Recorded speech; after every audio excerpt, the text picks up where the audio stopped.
Podcast.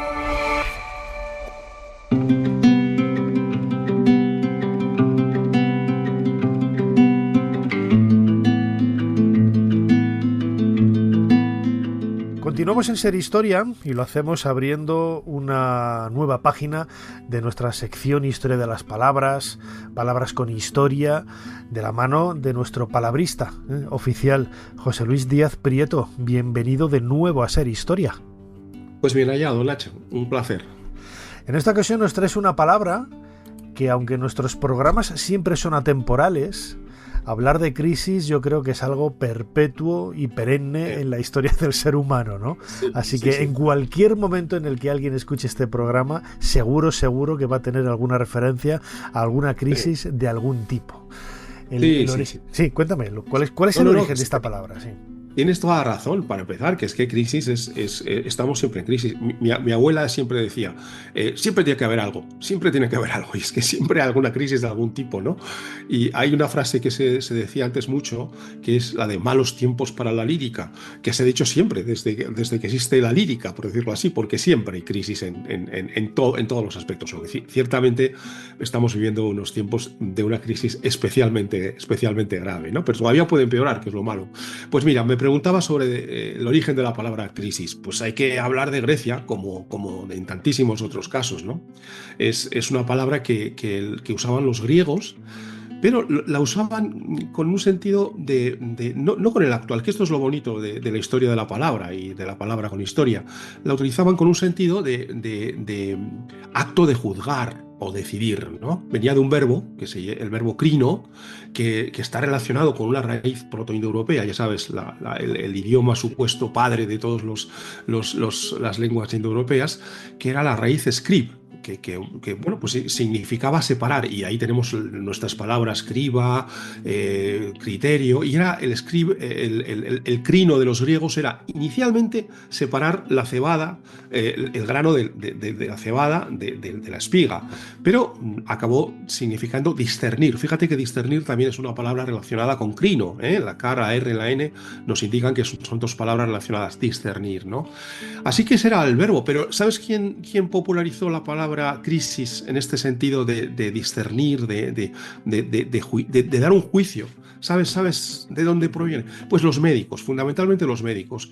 O sea, los Hipócrates, sabes que era el gran médico griego, Galeno, el gran médico romano, y todos sus seguidores tiraron de esta palabra, crisis, como juicio, como separación, como discernimiento, porque ellos pensaban que en la evolución de una enfermedad había un momento en que se producían ciertas indicaciones, que le podríamos llamar síntomas o indicaciones, que le daban al médico la pista de si el enfermo se iba a morir o si el enfermo se iba a curar. Ese momento le llamaban crisis, es decir, le llamaban juicio, porque habíamos dicho que crisis significaba juicio. Entonces, en ese momento pensaban, y ese día o días que ellos consideraban que solía ser pues al cabo de 7 días o algo así, eran los días críticos, los días de la crisis, pero no la crisis en el sentido de algo malo, sino en el sentido de que era el momento en el que el médico podía decir, pues este se va al otro lado o este se queda. O se queda, ¿no? De ahí quizás, claro, José Luis, puede venir un poco el término que se ha utilizado en muchas ocasiones cuando en plena crisis, ¿no? Cuando se habla de la crisis como algo negativo, como algo destructivo, y que se recurre, ¿no? A ese, ¿no? Es que el origen de la palabra realmente significa cambio. De ahí puede venir un poco, ¿no? De ese cambio que sufría el enfermo, a partir del cual tú podías discernir si iba a ir para bien o iba a ir para mal. Exacto, y además ellos pensaban, sí, exactamente, esa es la idea, la crisis como un momento, como una especie de encrucijada, ¿no? Donde el médico puede hacer un discernimiento de qué es lo que realmente va a suceder con el enfermo, ¿no? Ellos pensaban que la crisis solía sobrevenir el séptimo día, los médicos de la antigüedad, pero si venía el séptimo día, bueno, pues entonces podría curarse, pero si se adelantaba la crisis, malo.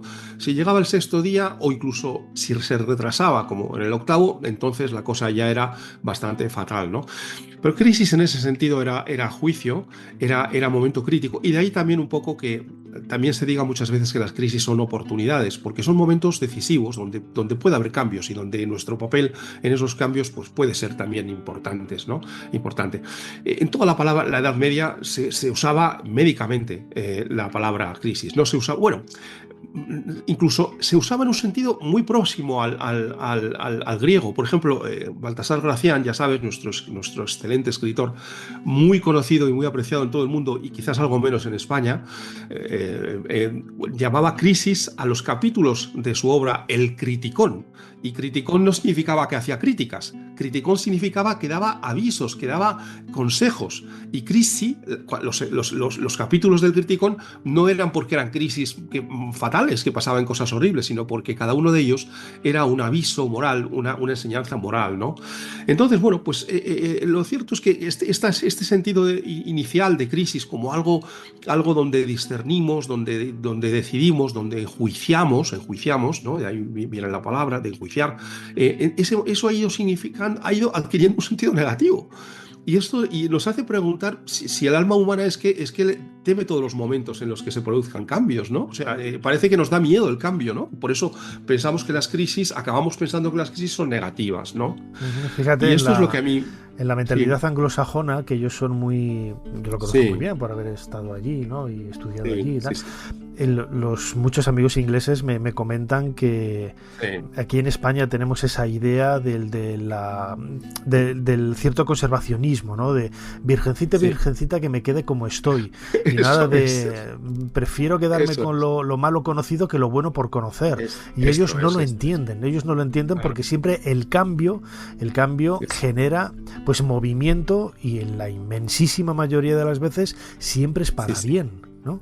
Y el cambio y la crisis, fíjate, hay una cosa que también los médicos medievales y antiguos pensaban, que es que en los momentos de crisis, en ese séptimo día del que hemos hablado, se producía una secreción. Ellos pensaban que siempre que llegaba la crisis era porque había una secreción, es decir, algo que se expulsaba. Y de hecho la palabra secreción, curiosísimamente, también tiene relación etimológica con crisis, increíblemente tiene relación. Entonces, lo que tú dices, la crisis, vista desde una perspectiva positiva, la crisis puede ser el momento en que expulsemos algo tóxico que estaba en nuestro entorno, en nuestra circunstancia, en nuestra vida, ¿no?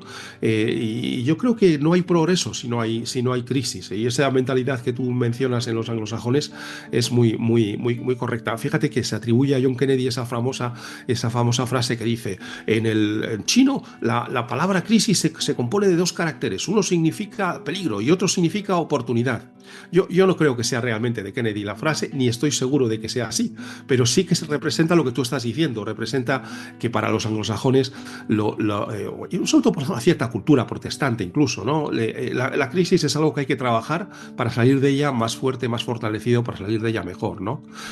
Pues con eso nos tenemos que quedar un poco, ¿no? Con ese significado histórico para poder valorar realmente el sentido que tiene en este caso la palabra crisis. Este ha sido un poco no hay que temerla, no hay que temer la crisis, vamos, y que no hay curación si no hay crisis previa, vamos. Nada, no, tampoco hay que decir, como comentabas tú el otro día, viva la crisis, tampoco es eso, ¿no? Pero tampoco hay que temerla, ¿no? Exactamente. Muy bien, José Luis Díaz Prieto, nuestro palabrista particular aquí en Ser Historia. Como siempre, muchísimas gracias una vez más por habernos ayudado a hacer un poquito más de historia. Muchas gracias. Para no perderte ningún episodio, síguenos en la aplicación o la web de la SER, Podium Podcast o tu plataforma de audio favorita.